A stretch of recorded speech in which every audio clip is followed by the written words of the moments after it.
आइए मैं ये चाहता हूँ कि रिहायत से मेरे आपके साथ एक ऐसे खतीब को आप पेश करो जो बेहतरीन खतीब भी है और बाकमाल खतीब भी है, जिनकी तकरीर सलासतुल शरीफ और मुताना से तरीके से हुआ करती है, जिनकी गुफ्तगू कुरान और हदीस और हवाले सल्फ़े सालिहीन की रोशनी में हुआ करती है, जिनसे मेरी मुराद खतीब ज़ीशान हज़रत मौलाना ज़ियाउल्लाह साहब सदरुल रसीद मदरसा यासीनुल बनान तीसरी से गुजारिश कर रहा हूं कि हज़रत आप तशरीफ लाए और तकरीर से हम सब को नवाजे इस शिवर के साथ हज़रत का इस्तेमाल कि अल्लाह का पैगाम ज़माने की सूरत में बोलिए सुभान अल्लाह, अल्लाह का पैगाम ज़माने की सूरत में गफलत में पड़े सोए उनको भी जगा दो तो चाहो इस्लाम की परचम को उठाकर तुम पूरे शहर में सुभान अल्लाह, सुभान अल्लाह।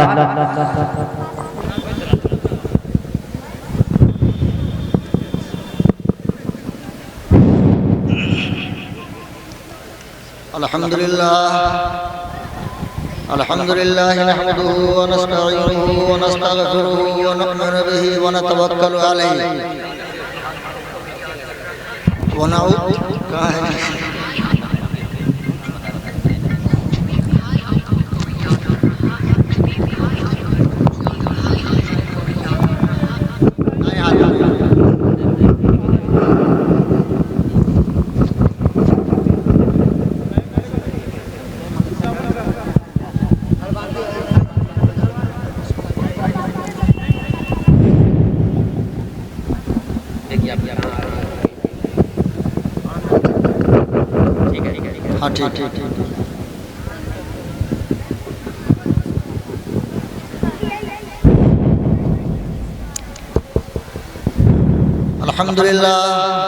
अल्हम्दुलिल्लाह नहमदुहु व नस्तईनुहु व नस्तगफिरुहु व नु'मिनु बिही व नतवक्कलु अलैहि व नऊज़ु बिल्लाहि मिन शुरूरि अनफुसिना व मिन सय्यिआति अमालिना मन यहदिहिल्लाहु फला मुज़िल्ल लहु व मन युज़लिल फला हादिय लहु व नशहदु अन ला इलाहा इल्लल्लाह वहदहु ला शरीका लहु व नशहदु अन्न सय्यदना मौलाना मुहम्मदन अब्दुहु व रसूलुहु अम्मा बाद अऊज़ु बिल्लाहि मिनश शैतानिर रजीम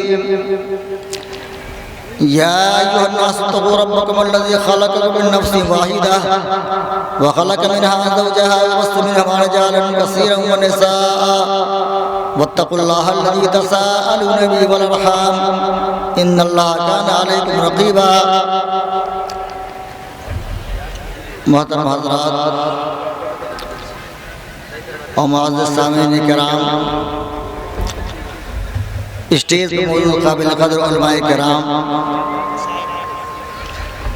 बुजुर्गों, दोस्तों, अजीज बच्चों, हमारी पर्दानशीं ख़वातीन इस्लाम, अल्लाह रब्बुल आलमीन ने हम उम्मत मोहम्मदिया को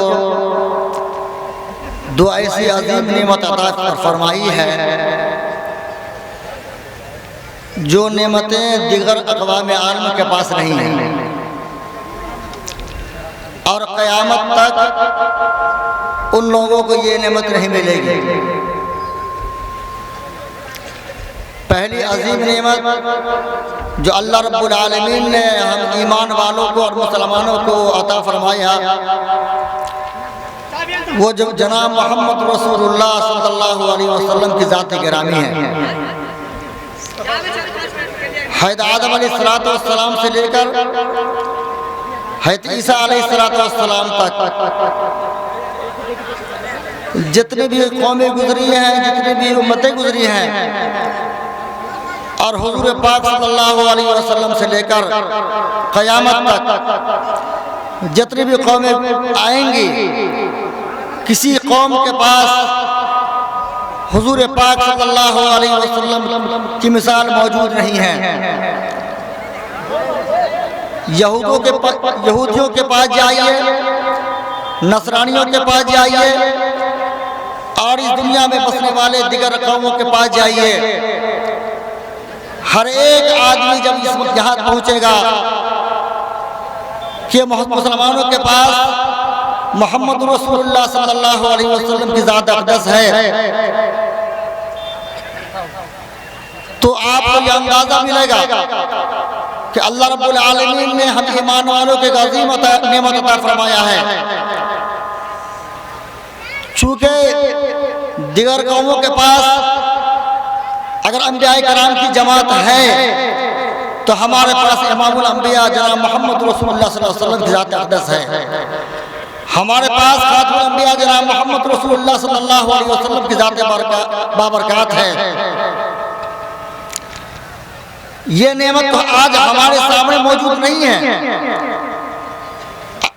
दुनिया से इनका विसाल हो गया, लेकिन कब्र अतहर में जिंदा है और हम ईमान वालों के लिए फिक्रमंद हैं। लेकिन गौर जब करते हैं तो पहली इस अजीम नेमत की हम जितनी नाकदरी करते हैं, इस पर जितना अफसोस किया जाए वो कम है। हुजूर पाक सल्लल्लाहु अलैहि वसल्लम की इताअत हम ईमान वालों को करनी चाहिए, ये हुजूर पाक सल्लल्लाहु अलैहि वसल्लम की कदरदानी है। लेकिन हम लोग हुजूर पाक सल्लल्लाहु अलैहि वसल्लम की इताअत नहीं करते हैं, हुजूर के बतलाए हुए अहकाम के मुताबिक जिंदगी नहीं गुजारते हैं, आप सल्लल्लाहु अलैहि वसल्लम के फरमान के मुताबिक जिंदगी नहीं गुजारते हैं। दूसरी अजीब नेमत जो हमको आता है अल्लाह रब्बुल आलमीन ने क्या है, वो कुरान पाक है। इससे पहले अल्लाह रब्बुल आलमीन ने जितनी किताबों को नाज़िल फरमाया, तौरात को नाज़िल फरमाया, इंजील को नाज़िल फरमाया, ज़बूर को नाज़िल फरमाया, लेकिन ये किताबें कुछ दिनों के लिए थी, इसके अहकाम मनसूख हो गए, ये किताब मनसूख कर दी गई। अल्लाह रब्बुल आलमीन ने हमको जो किताब अता फरमाया है, जिसका हम कुरान मजीद कहते हैं, जिसे हमें कलामुल्लाह कहते हैं, ये कुरान पाक एक कम मुद्दत के लिए नहीं है, बल्कि क़यामत तक के लिए अल्लाह रब्बुल आलमीन ने इस कुरान पाक को हम लोगों को दिया है और क़यामत तक आने वाले इंसानों के लिए जो है इसको हिदायत का सरचश्मा बनाया है। चूँकि मोहम्मद सल्लल्लाहु अलैहि वसल्लम खातमुल अंबिया है, नबूवत का दरवाजा अल्लाह रब्बुल आलमीन ने बंद कर दिया और अल्लाह रब्बुल आलमीन ने हुजूर पाक सल्लल्लाहु अलैहि वसल्लम को जो कुरान पाक जो अता किया है, यह हुजूर पाक सल्लल्लाहु अलैहि वसल्लम की नबूवत की और रिसालत की दलील है। हुजूर की नबूवत क़यामत तक के लिए है, तो हुजूर पाक सल्लल्लाहु अलैहि वसल्लम की नबूवत की दलील भी क़यामत तक के लिए रहेगी। कुरान पाक में अल्लाह रब्बुल आलमीन ने ऐलान किया, इन्ना नहनु नज़्ज़लना ज़िक्र व इन्ना लहू लहाफ़िज़ून, कि ऐ लोगों, हमने कुरान पाक को नाज़िल किया है और इसके हिफाज़त की जिम्मेदारी मेरे सर है। मेरे बुजुर्ग और दोस्तों, कुरान पाक की हिफाज़त अल्लाह रब्बुल आलमीन ने आज तक की हर क़यामत तक करेगा। सिर्फ अल्फाज की हिफाज़त नहीं, बल्कि इसके अल्फाज की भी हिफाज़त किया, इसके मानी की भी हिफाज़त किया, इसके तजवीज़ की भी हिफाज़त किया। अल्फाज की हिफाज़त अल्लाह रब्बुल आलमीन ने हाफिज़ों की जमात को पैदा किया, तजवीज़ की हिफाज़त अल्लाह रब्बुल आलमीन ने क़ारियों की जमात को पैदा किया, मानी की हिफाज़त अल्लाह रब्बुल आलमीन ने जो मुफस्सिरीन को पैदा किया। ये कुरान पाक हुजूर पाक सल्लल्लाहु अलैहि वसल्लम की नबूवत की दलील है, ये अल्लाह का मौजूदा है। जितने भी हम बेकराम दुनिया में तशरीफ लाए, हर एक नबी को कोई ना कोई मौजूदा दिया गया। हज़रत मूसा अलैहिस्सलाम को मौजूदा दिया गया था कि आसा को जमीन पर रखिए तो वो सांप बन जाता, और उसी लाठी उसी आसा को उठा लेते तो लाठी हो जाती। ईसा अलैहिस्सलाम को अल्लाह रब्बुल आलमीन ने मौजूदा दिया था, इहयाए मौत का मौजूदा दिया था कि आज बढ़ गया। हज़रत मूसा अलैहिस्सलाम फरमाते, तुम बिइज़्निल्लाह, अल्लाह के इजाज़त से तू जिंदा हो जा, वो आदमी जिंदा हो जाता। मोहम्मद रसूलुल्लाह सल्लल्लाहु अलैहि वसल्लम को जो मौजूदा दिया गया, ये कुरान का दिया गया। चूँकि आप अलैहिस्सलाम ऐसे कौम के दरबार में भेजे गए जिन्हें अपनी ज़बान की फसाहत पर जो नाज था, जो अपने को फसीह और बलीग कहते थे, जिनको ये फख्र था कि हम अरबी हैं और दुनिया की दीगर अक़वाम जो आदमी है ये गुंगे हैं, अपने अपने माफी ज़मीर को अदा करने की सलाहियत उनके पास मौजूद नहीं है। उस जमाने का हाल यह था कि छोटी छोटी बच्चियां भी फिलबदी अरबी में अशार पढ़ा करती थी। खाना काबा के दीवार पर अशार लिख करके ये चैलेंज किया जाता था कि कोई आदमी इसका मिसल पेश कर दे। ऐसे वक्त में अल्लाह रब्बुल आलमीन ने कुरान पाक को नाज़िल फरमाया और नाज़िल फरमाने के बाद उस मक्का के उस कौम को जो चैलेंज किया, जिन्हें अपने फसाहत और बलागत पर नाज था, जिन्हें ये फख्र था कि हमारा जैसा कलाम कोई न पेश कर सकता है न कोई बोल सकता है, अल्लाह रब्बुल आलमीन ने कुरान पाक को नाज़िल करके चैलेंज किया, फातू बिमिस्ल हाज़िल कुरान। ऐ अरब के लोगों, अगर तुम्हें ये शक व शुबह है कि ये कुरान अल्लाह का कलाम नहीं है, ये मोहम्मद रसूलुल्लाह सल्लल्लाहु अलैहि वसल्लम की ज़बान से निकला हुआ कलाम है, तो मैं तुम्हें चैलेंज करता हूँ कि इस जैसा कुरान पेश कर दो। कुरान तो नहीं पेश कर सकते। अल्लाह रब्बुल आलमीन ने नीचे उतर के कहा, फातू बिअस्रि सुवर मिस्ली मुफ्तरयात। ऐ मक्का के मुशरिकीन, अगर तुम पूरा कुरान नहीं पेश कर सकते और हरगिज़ नहीं पेश कर सकते तो सिर्फ 10 सूरतें बना के तुम पेश कर दो। मक्का के लोगों से ये काम नहीं बढ़ सका, वो आजिज़ आ गए।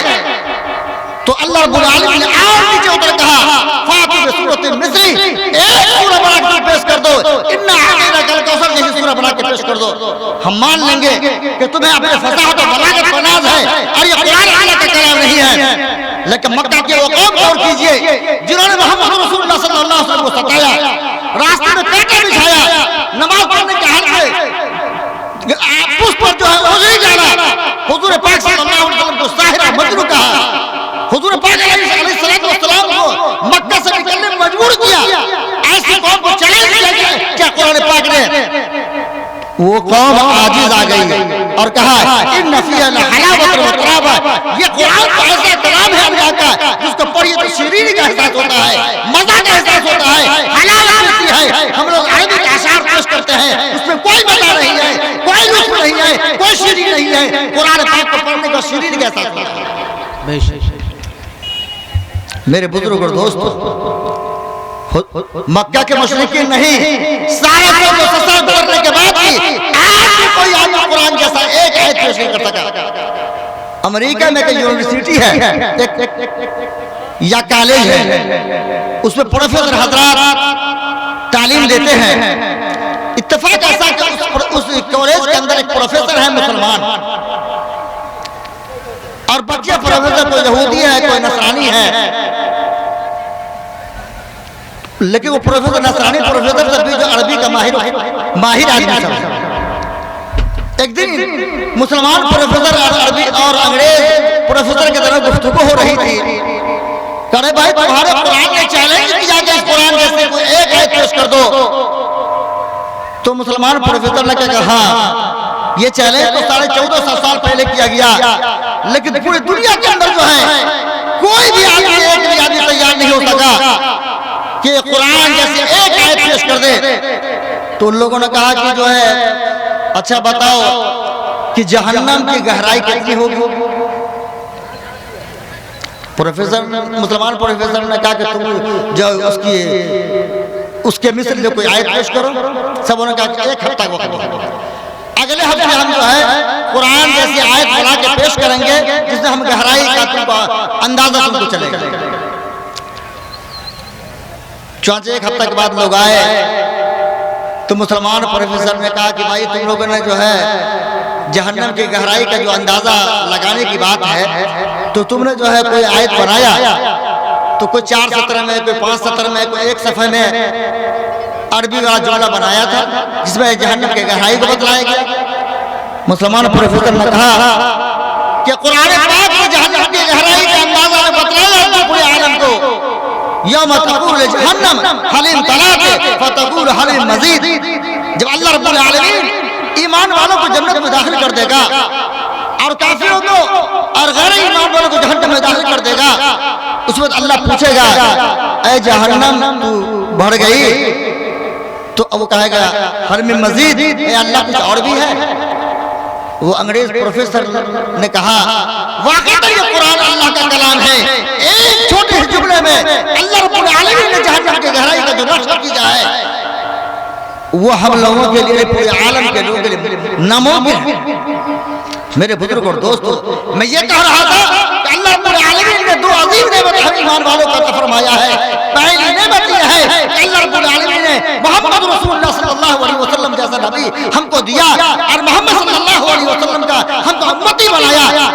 और दूसरी अजीम नेमत यह है कि कुरान जैसी किताब हमको अता की गई, लेकिन इस कुरान को हम लोगों ने छोड़ दिया। हमें कुरान पढ़ने की फुर्सत नहीं है, हमको अखबार पढ़ने की फुर्सत है, हमको मोबाइल में देखने की फुर्सत है, हमको गाना सुनने की फुर्सत है, हमको काम करने की फुर्सत है, लेकिन कुरान पढ़ने की हमको फुर्सत नहीं है।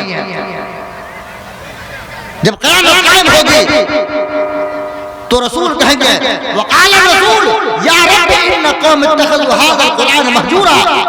नबी कहेंगे कि अल्लाह ये मेरी कौम है जिसने कुरान पाक को छोड़ दिया था।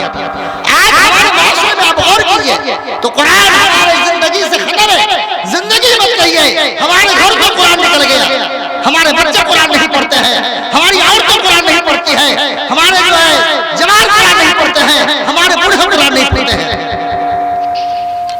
हम लोग कुरान पाक अपने बच्चों को देते हैं तो कुरान पाक हमारे घर की जीरत है, हमारे घर का ताज की जीरत कुरान पाक है। हमें कुरान पाक पढ़ने की फुर्सत नहीं है। मेरे अजीजों बुजुर्गों, ये वो कुरान पाक है कि मोहम्मद रसूलुल्लाह सल्लल्लाहु अलैहि वसल्लम इसकी तिलावत क्या करते थे तो आका सल्लल्लाहु अलैहि वसल्लम इतनी लंबी नमाज पढ़ते कि पांव में वर्म आ जाता था। हज़रत हुज़ैफा रज़ियल्लाहु अन्हु फरमाते हैं कि एक मर्तबा मैंने देखा कि मोहम्मद रसूलुल्लाह सल्लल्लाहु अलैहि वसल्लम नफिल नमाज पढ़ रहे थे। सहाबा कराम को नेकियों में सबकत ले जाने की कोशिश क्या करते थे। है तो हुज़ैफा ने वज़ू किया जल्दी जल्दी और हुज़ूर पाक सल्लल्लाहु अलैहि वसल्लम के पीछे खड़े हो गए। उन्होंने जो है सूरह बकरा देखा कि हुज़ूर पाक सल्लल्लाहु अलैहि वसल्लम ने जो है सूरह बकरा मुकम्मल किया, सूरह आल इमरान मुकम्मल किया। सोच रहे हैं अब रुकू करेंगे तब रुकू करेंगे, लेकिन हुज़ूर पाक सल्लल्लाहु अलैहि वसल्लम कुरान पाक को ठहर के पढ़ रहे हैं। वो आयत जिसमें जन्नत का तज़किरा है, वहां पर अल्लाह रब्बुल आलमीन से दुआएं कर रहे हैं, उन आयत को बार-बार पढ़ रहे हैं। और वो आयत जहां जहन्नम का तज़किरा है, उन आयत को हुज़ूर पाक सल्लल्लाहु अलैहि वसल्लम बार-बार पढ़ रहे हैं, रो रहे हैं, अल्लाह से पनाह मांग रहे हैं। यहाँ तक अल्लाह के नबी ने सूरह माइदा को मुकम्मल किया, लगभग 6.25 पारे मुकम्मल किया पहली रकअत में। तब अल्लाह के रसूल ने जो है पहली रकअत मुकम्मल किया। जब दूसरी रकअत मुकम्मल किया तो हुज़ैफा ने पूछा या रसूल अल्लाह मेरी नीयत तो खराब हो रही थी, इतनी लंबी नमाज आपने अदा किया। हुजूर ने फरमाया ऐ हुज़ैफा अगर मुझे मालूम हो जाता कि तुम मेरे पीछे हो तो मैं अपनी नमाज को हल्का कर देता। हुजूर पाक सल्लल्लाहु अलैहि वसल्लम सहाबा को तलकीन करते थे कि जो कुरान पढ़ो। मदीना की गलियों में घूमते तो मदीना की गलियों में से मक्साद के बच्चों के भिनभिनाहट से कुरान पाक पढ़ने की आवाज आती थी। हज़रत अब्दुल्लाह बिन मसूद रज़ियल्लाहु अन्हु सहाबी रसूल हैं। हमारे आका ने फरमाया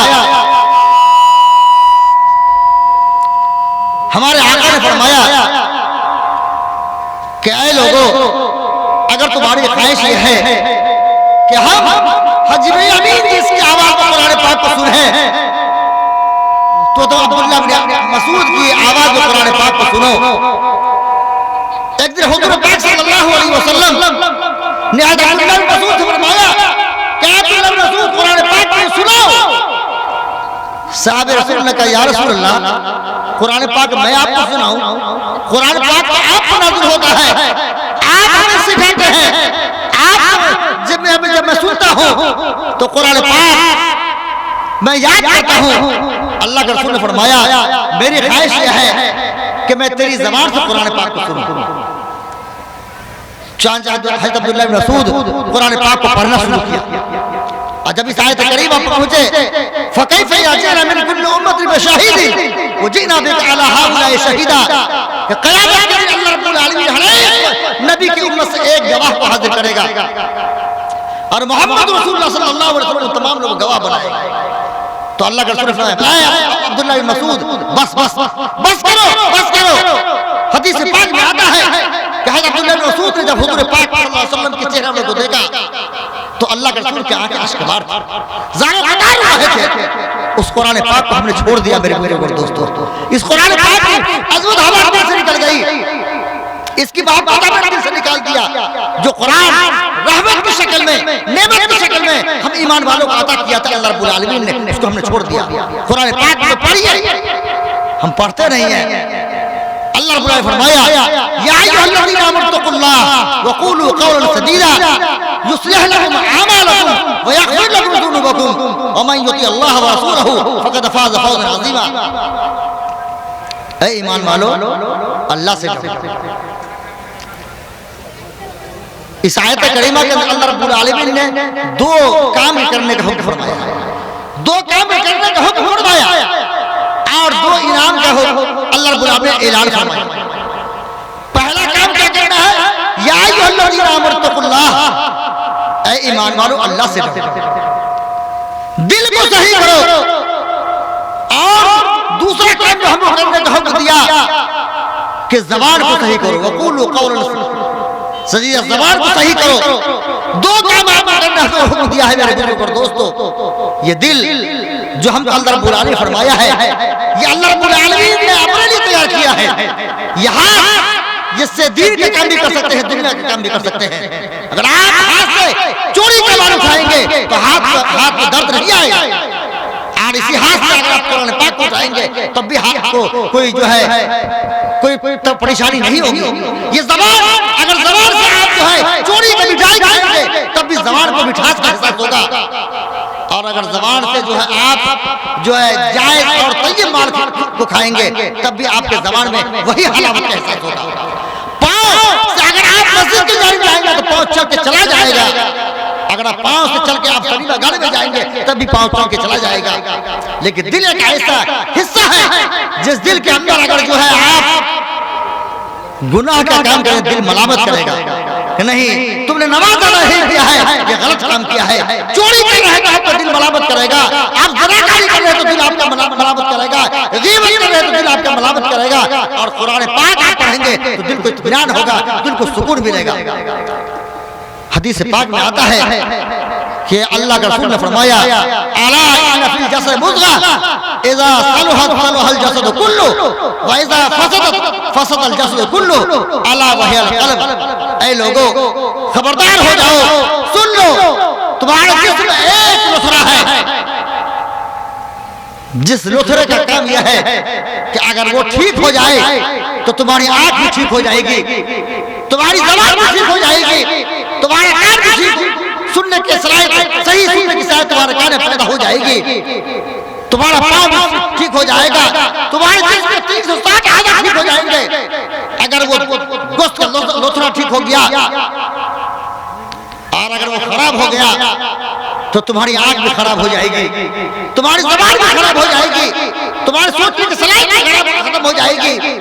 आप तुम्हारे ज़हन में अच्छी बात नहीं आएगी, ज़बान से अच्छी बात नहीं निकलेगी, कान में अच्छी बात सुनने से तुमको वहशत होगी। हुजूर ने फरमाया खबरदार, वो चीज क्या है, वो तुम्हारा दिल है। यही वजह है कुरान पाक में अल्लाह रब्बुल आलमीन फरमाया वो आदमी कामयाब है मन अल्लाह बिक़ल्बिन सलीम, क़यामत के दिन आपको सही दिल लेके जाएंगे तो आप कामयाब हो जाएंगे।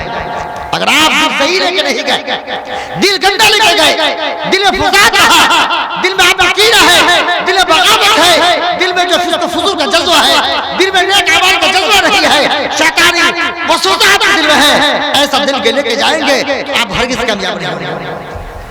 पहला काम क्या कहा गया कि या अय्युहल्लज़ीना आमनुत्तक़ुल्लाह, ऐ लोगों अल्लाह से डरो, आप अपने दिल को ठीक कीजिए। दिल कैसे ठीक होगा, उसकी दवा क्या है? तो अल्लाह रब्बुल आलमीन ने फरमाया मेरा खौफ दिल में पैदा करो।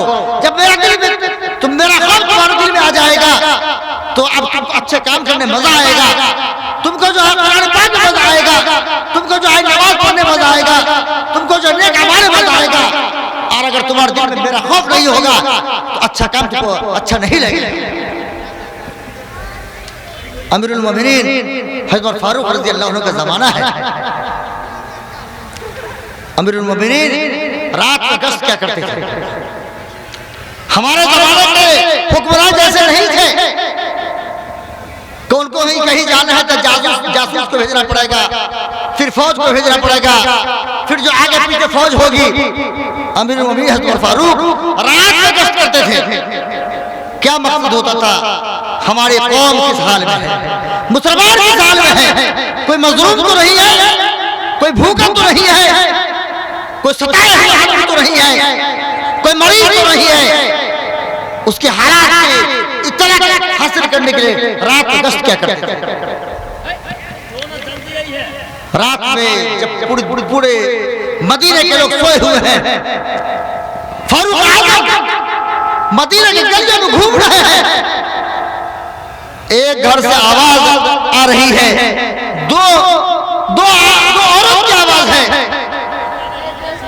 माँ अपनी बेटी को कहती है, ऐ मेरी बेटी, दूध में पानी मिला दो, कल सवेर में कहर आएगा। अगर दूध में पानी मिला हुआ नहीं होगा तो तुम्हें नुकसान हो जाएगा, दूध में पानी मिला दो। बेटी ने कहा, ऐ मेरी अम्मा जान, दूध में कैसे पानी मिलाऊं? फारूक आज़म मजनबी के ऊपर चढ़ के खिताब कर रहे थे, क्या मुसलमानों दूध में पानी मत पिलाना। ये भी अजीब गरीब फनकारी है। अरे इतना बड़ा फनकार हो रहा है दूध बेचने वाला कि फ्री के पानी को जो दूध के भाव में बेच लेता है। ये नहीं कि एक जो है बुद्धू आदमी को धोखा दे देगा, बड़ा से बड़ा होशियार आदमी, बड़ा से बड़ा पढ़ा लिखा आदमी, उसके हाथ से जो पानी की कीमत दूध की शक्ल में वसूल लेता है। माँ ने कहा कि उमर फारूक थोड़े ही सुन रहे हैं, फारूक आज़म यहाँ मौजूद है। इत्तेफाक ऐसा कि फारूक आज़म माँ बेटी के गुफ्तगू को सुन रहे थे। जब ये आवाज कान में आई तो दीवार में बिल्कुल जो है के किनारे खड़े हो गए। बेटी ने कहा, मैं हरगिज़ पानी नहीं मिलाऊंगी, मेरी माँ, मैं हरगिज़ पानी नहीं मिलाऊंगी। चूंकि फारूक आज़म जिस हुक्म को बयान करते हैं वो फारूक आज़म का हुक्म नहीं है, वो अल्लाह का हुक्म है, रब्बुल आलमीन का हुक्म है, खालिक कायनात का हुक्म है। अल्लाह रब्बुल आलमीन हमारी इस गुफ्तगू को सुन रहा है। अल्लाह रब्बुल आलमीन हमारे हालात को जान रहा है, इसलिए मैं ऐसी गलती नहीं कर सकती। हज़रत फारूक आज़म ने उस दीवार पर निशान लगा दिया। कल होकर हज़रत फारूक की अदालत में ये माँ बेटी हाजिर हुई।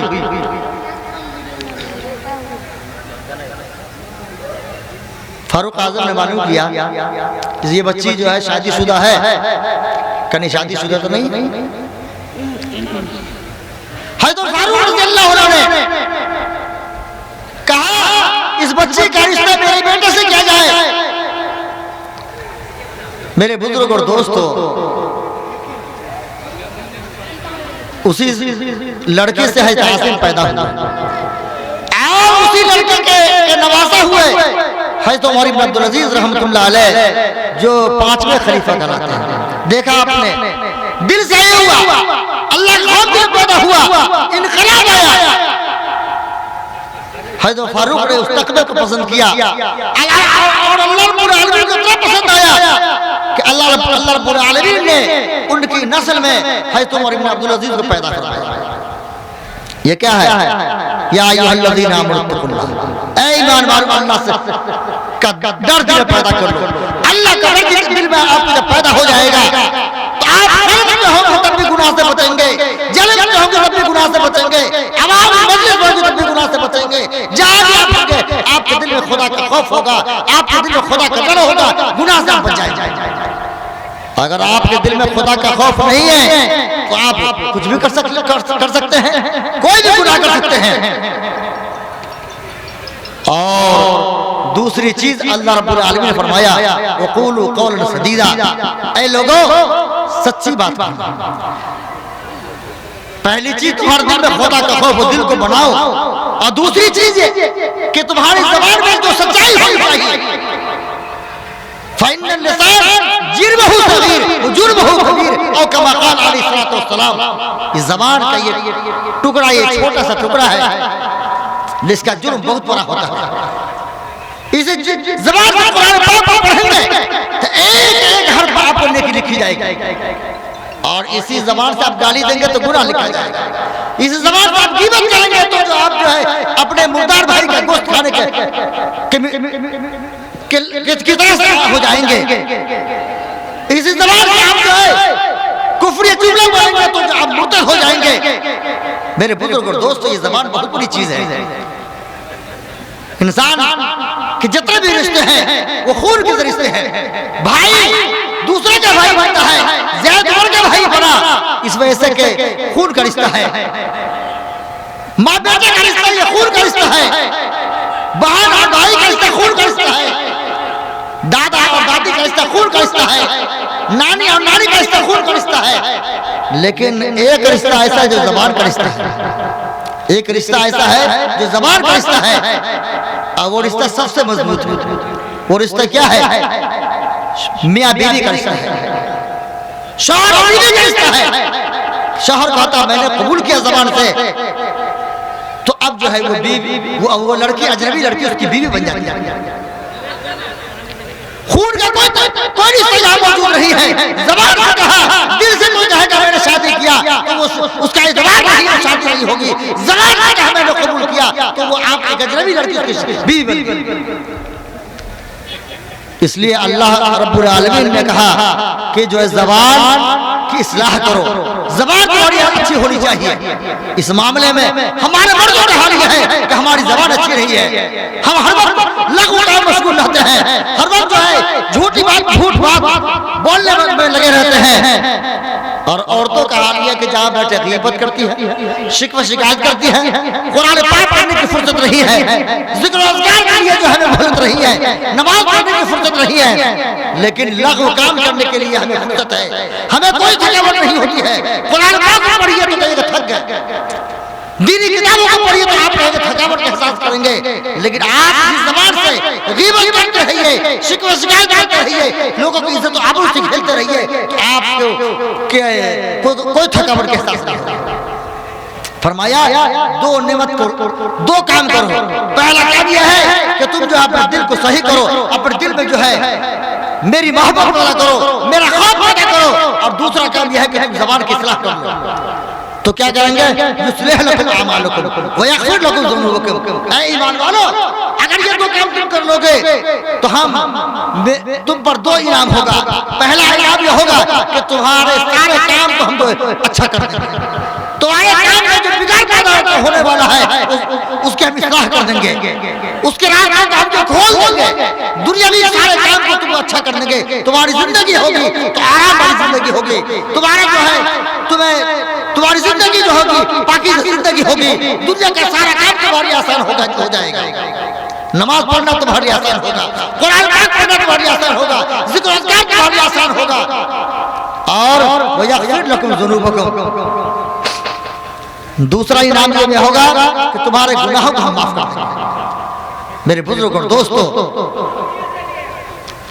ईमान वालों को इससे बढ़कर क्या चाहिए? हम ईमान वालों को इससे बढ़कर क्या चाहिए कि हमारा दुनिया का काम भी जो है न बिगड़े और वो ठीक हो जाए, और आखिरत का काम भी सुधर जाए। उसके आगे अल्लाह ने फरमाया वमन युति अल्लाह व रसूलहु फक़द फ़ाज़ फ़ौज़न अज़ीमा। जो अल्लाह की इताअत करेगा और मोहम्मद रसूलुल्लाह की इताअत करेगा उसकी जिंदगी कामयाब। और जो आदमी ऊंचा से ऊंचा ओहदा हासिल कर ले, लेकिन अगर अल्लाह की इताअत नहीं कर रहा है, मोहम्मद रसूलुल्लाह की इताअत नहीं किया, अल्लाह के बाद की जिंदगी नहीं गुजार रहा है, तो उसकी जिंदगी नाकामयाब है। तो मैं ये कह रहा था कि ये कुरान पाक अल्लाह की अजीम नेमत हम आपको मिली है। इस नेमत की कदरदानी है कि इसको हम पढ़ें। मेरे बुजुर्ग और दोस्त, ये मोहम्मद रसूलुल्लाह का एजाज है। मैंने आपको बताया कि इसके अल्लाह रब्बुल आलमीन ने इसकी बका की सूरत अपनाई कि अल्फाज के हिफाजत के लिए हाफिज़ों को पैदा किया। अगर आप देखेंगे इसी स्टेज पर मदरसा तजवीजुल कुरान के चंद बच्चों की दस्तरबंदी होगी, जिन बच्चों ने कुरान पाक को इतना ही किया है। आप गौर कर देखेंगे उसमें कि बच्चा है खालिद सैफुल्लाह, उस बच्चे की उम्र को देखेंगे उस बच्चे के कदो कामत को देखेंगे तो आप यकीनन एहसास होगा ये कुरान पाक का एजाज है। और नहीं इस बच्चे की क्या मजाल और ताकत कि बच्चा कुरान पाक को याद कर लेता और कुरान पाक का हिफ्ज कर लेता। कुरान पाक को आप पढ़ेंगे तो ये आपके लिए बाइस अजर है। अभी आपके बगल में चंपारण एक जिला है, वहां एक बादशाह एक हाफिज बादशाह, उन्होंने एक मर्तबा अपने बाप से पूछा, हाफिज बादशाह ने अपने बाप से पूछा, अब्बा आपको कुरान कैसा याद है? एक बेटा अपने बाप से सवाल कर रहा है, आप हाफिज कुरान है, आपको कुरान पाक कैसा याद है? बाप ने कहा, ऐ मेरे फर्जंद, मुझे कुरान पाक ऐसा याद है जैसा सूरह फातिहा सबको याद है। अल्हम्दुलिल्लाह से वलज़ालिन के लगभग अक्सर लोगों को याद है सूरह फातिहा। तो बाप ने कहा बेटा से, ऐ बेटा मुझे कुरान पाक ऐसा याद है जैसा सूरह फातिहा सबको याद है। बाप ने पूछा बेटे से कि ऐ बेटा तुमको कुरान पाक कैसा याद है? तो बेटा ने कहा, हाफिज बादशाह ने कहा, अब्बा मुझे कुरान पाक ऐसा याद है जैसे बिस्मिल्लाहिर रहमानिर रहीम सबको याद है। बहुत सारे लोग ऐसे हैं जिनको जो है सूरह फातिहा मुकम्मल याद नहीं है, याद है तो कहीं गलती भी होती है, लेकिन बिस्मिल्लाहिर रहमानिर रहीम सबको याद है। मेरे अजीजों दोस्तों बुजुर्गों, जब हाफिज बादशाह का इंतकाल हुआ 20 साल दुनिया से गुजरे हुए हो रहे थे, चंपारण में सैलाब आया, बहुत बड़ा सैलाब था, पानी की जमीनें कट रही थी, पानी में ऊंची जमीन जो है बिल्कुल जो है ढह रही थी, फंस रही थी। हाफिज बादशाह ने उस मदरसे के एक मुदर्रिस को जो ख्वाब में दिखाया, क्या शख्स, मैं हाफिज बादशाह बोल रहा हूं, मैं तुमको कहता हूं कि सैलाब के पानी की वजह से मेरी कब्र जो धंसने वाली है, मेरी कब्र जो दहने वाली है, मैं तुम्हें यह कहता हूं कि मेरी लाश को दूसरी जगह मुंतकिल कर दो। मेरे बुजुर्ग और दोस्तों, वो मदरसे के मुदर्रिस जब ख्वाब से बेदार हुए, कल होकर मदरसा के जिम्मेदारों को बुलाया, मदरसा के अराकीन की बैठक बुलवाई, उस बैठक में ख्वाब का तज़किरा किया कि रात मैंने हाफिज बादशाह को ख्वाब में देखा, उन्होंने मुझे कहा कि मेरी कब्र धंसने वाली है सैलाब के पानी की वजह कर, मेरे कब्र को दूसरी जगह मुंतकिल कर दो। मीटिंग में लोगों ने कहा, अरे भाई 20 साल इंतकाल के हो गए, मुसलमानों की लाश तो सड़ जाती है, गल जाती है, हड्डी को भी जब मिट्टी खा जाती है, उनके लाश को कैसे मुंतकिल किया जा सकता है? लेकिन उसी मीटिंग में एक बात आई, कब्र खोल के देख लिया जाए। देखने में क्या हर्ज है? कब्र खोलने में कितना वक्त लगेगा? मेरे बुजुर्ग और दोस्तों, जब कब्र खोली गई तो लोगों ने उस मंजर को देखा, मुअर्रिखीन ने किताबों में लिखा कि हाफिज बादशाह की लाश को छोड़िए, कफन भी जू का तू महफूज था, कफन को भी मिट्टी ने नहीं खाया। ये किसकी बरकत थी? ये कुरान पाक की बरकत थी। ये कुरान पाक की बरकत थी कि अल्लाह रब्बुल आलमीन ने मरने के बाद कब्र में जिस्म के ही नहीं कफन की भी हिफाजत किया। एक बुजुर्ग गांव से गुजर रहे थे तो एक नई कब्र को देखा, उससे जो है देखा कब्र पे जो नूर की बारिश हो रही है, कब्र को देखा कि नूर की बारिश हो रही है। तो बुजुर्ग साहब ने सोचा कि अरे इसका मतलब यह है कि किसी अल्लाह वाले की कब्र है। गांव के लोगों से कब्र पर गए, फातिहा पढ़ा, लोगों से मालूम किया कि किस बुजुर्ग की कब्र है, इनका नाम क्या था? तो लोगों ने कहा ये बुजुर्ग नहीं थे, एक आम ये देहाती आदमी थे, इनका काम खेती बाड़ी था, पढ़े लिखे भी नहीं थे, जाहिल थे। बड़ा ताज्जुब हुआ कि खबर में नूर की बारिश हो रही है और लोग कह रहे हैं कि एक आम आदमी जिनका काम खेती बाड़ी और ये हल चलाते थे और ये इनके पास तालीम भी नहीं थी, जाहिर आदमी थे। तो उस अल्लाह वाले ने कहा कि भाई इनके बीवी से भी मुलाकात कराई जाए। लोगों ने उनकी बीवी से मुलाकात करवाया, कहा कि आपके शौहर कौन सा नेक अमल करते थे? तो उनकी बीवी ने कहा कि नहीं, मेरे शौहर कोई नेक अमल नहीं करते थे, वो जाहिल आदमी थे, खेती बाड़ी करते थे, हाँ इतना कि नमाज के पाबंद थे। क्या नहीं, जरूर कोई नेक अमल करते रहे। लोगों ने पूछा क्या मामला है? उस अल्लाह वाले ने कहा कि मैंने ये काम को देखा कि अल्लाह की तरफ से नूर की बारिश हो रही है, ये आए पूरे कब्रिस्तान में सिर्फ एक कौर पर देखा कि जो है जो नूर की बारिश हो रही है, यकीनन अल्लाह के वली थे। बीबी से कहा बताओ इनकी जिंदगी में कोई ऐसा मामूल था जो हम लोगों के इल्म में नहीं है, गांव के लोगों के इल्म में नहीं है? तो इनकी बीबी ने कहा हाँ एक काम करते थे। कहा क्या काम करते थे? कहा ये फजर की नमाज पढ़ के आते थे तो पढ़े लिखे तो थे नहीं, थे जाहिल। कुरान पाक को जो है बड़े जो है एहतराम के साथ जो उठाते और रेहल पर रख करके कुरान पाक के हर एक सतर पर उंगली घुमाते और हर एक सतर में घुमाने को कहते कि बेशक ये अल्लाह का कलाम है और ये सच है। और ये लगभग एक पारा रोज जो है हर एक सतर पर उंगली घुमाते और हर सतर पर यही कहते कि बेशक ये अल्लाह का कलाम है और ये हक है। मेरे दोस्तों बुजुर्गों, एक जाहिल ने कुरान पाक का एहतराम किया और कुरान पाक की आयत का एहतराम किया।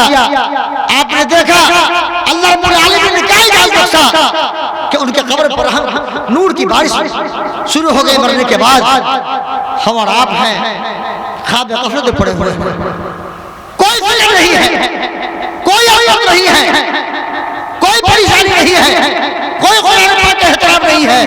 यही कुरान पाक अबू जहल सुनता था कोई जो है घबराहट नहीं होती थी, कोई असर नहीं होता था। अबू लहब सुनता, उत्बा ने सुना, रैबा सुना, मक्के के मुशरिकीन ने कुरान पाक को सुना, कोई असर नहीं हुआ। लेकिन इसी कुरान पाक को सिद्दीक अकबर सुनते तो एक बड़ा असर होता। मोहम्मद रसूलुल्लाह सल्लल्लाहु अलैहि वसल्लम कुरान पाक को सुनते थे तो घबरा जाते थे, आंखों से आंसू जारी हो जाते थे। हज्जतुल वदा का मौका है, हज्जतुल वदा का मौका है। एक नए सहाबी जो नए नए ईमान में दाखिल हुए थे, फारूक आजम से कहा गया फारूक कुरान पाक का जो नुज़ूल होता है तो वो मंजर कैसा होता है मोहम्मद रसूलुल्लाह के साथ, जहां हम उस मंजर को देखना चाहते हैं। कि अचानक कुरान पाक का कि आयत का नुज़ूल शुरू हो गया। फारूक आजम दौड़े हुए गए, उस आदमी को बुलाया, कहते देखो मोहम्मद रसूलुल्लाह की सूरत हाल को देखो कि चेहरे का रंग बदल चुका है, पूरे जिस्म में पसीने से पसीना है। ये कुरान पाक जब हुजूर पाक सल्लल्लाहु अलैहि वसल्लम पर नाज़िल होता तो हुजूर पाक सल्लल्लाहु अलैहि वसल्लम जाड़े के ज़माने में पसीने हो जाते थे। हम लोगों ने कुरान पाक को छोड़ दिया, इसलिए मैं ये कहा कि मैंने कुरान पाक की जिस आयत करीमा के मैंने तिलावत किया, इस कुरान पाक में अल्लाह रब्बुल ने फरमाया कि ऐ लोगों या अय्युहल्लज़ीना आमनू तक़ुल्लाह, ऐ लोगों दिल को सही करो और ऐ लोगों ज़बान को सही करो तो तुम्हारे साथ मेरा दो इनाम होगा। पहला इनाम दुनिया के अंदर होगा कि तुम्हारे दुनिया के सारे काम को हम जो है सुधार देंगे, और दूसरा इनाम मरने के बाद होगा कि तुम्हारे गुनाहों को माफ कर देंगे। अल्लाह रब्बुल आलमीन से दुआ है, अल्लाह रब्बुल आलमीन हमारे दिल में भी आपके दिल में भी कुरान पाक की अजमत और मोहब्बत पैदा फरमा दे, और हमें भी और आप तमाम लोगों को कुरान पाक पढ़ने की तौफीक अता फरमा दे। वमा अलैना बड़ा